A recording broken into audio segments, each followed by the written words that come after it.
First time మన YouTube ఛానల్ని చూస్తున్నవారు like and share, subscribe and comment అండి.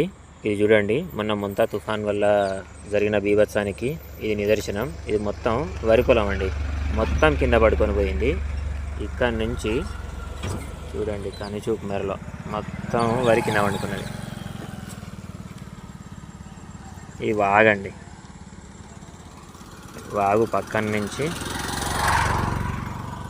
చూడండి, అది వాగు, నీళ్లు వెళ్తున్నాయి అందులో.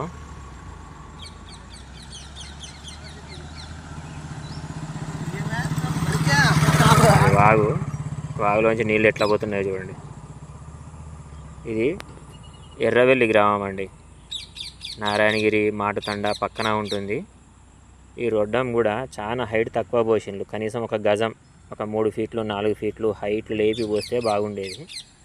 అక్కడ ఉంటే చూడండి బ్రిడ్జి, అక్కడ ఉంటే నీళ్ళు ఎక్కడి నుంచి ప్రవహించినాయో చూడండి. అసలు ఎంత దూరం ఉన్నది, అక్కడ నుంచి ఇదిగో బ్రిడ్జి అక్కడ ఉన్నది. కొంచెం హైట్ లేపి కడితే వర్షాకాలంలో వచ్చిపోయే వాళ్ళకి బండ్లు దాటడానికి చాలా ఈజీగా ఉంటుంది.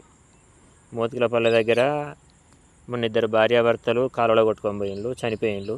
అట్లే మల్లంపల్లి దగ్గర కూడా ఒక పిల్లగాడు 8 నెలల క్రితమే పెళ్ళి అయిందట, ఆ పిల్లగాడు చనిపోయిండు. ఇలాంటి రొడ్డాలలోకి వెళ్ళి ప్రవాహం ఎక్కువ ఉన్నప్పుడు పోయి బయటికి దాటుదామన్న ప్రయత్నం చేసి చనిపోయిన వాళ్ళు పెరుగుతున్నారు. కాబట్టి ఇలాంటి బ్రిడ్జిలు కట్టేటప్పుడు హైట్గా లేపాలి. ఇది పాత బ్రిడ్జ్ ఏం కాదు, కొత్తదే, మళ్ళీ 2 ఇయర్స్ ఏమో అవుతుంది. చూడండి నీళ్ళు ఎక్కడి నుంచి పోయినాయి, అక్కడి నుంచి పోయినాయి. ఇది డాంబర్ రోడ్డు, ఎక్కడనో ఉన్నది బ్రిడ్జి, కానీ నీటి ప్రవాహం ఎక్కడి వరకు వస్తుందండి, అక్కడి వరకు. ఇంకా దాని మీద నుంచి కూడా పోతాయి నీళ్ళు. దీన్ని గవర్నమెంట్ వాళ్ళు దృష్టిలో పెట్టుకోవాలి.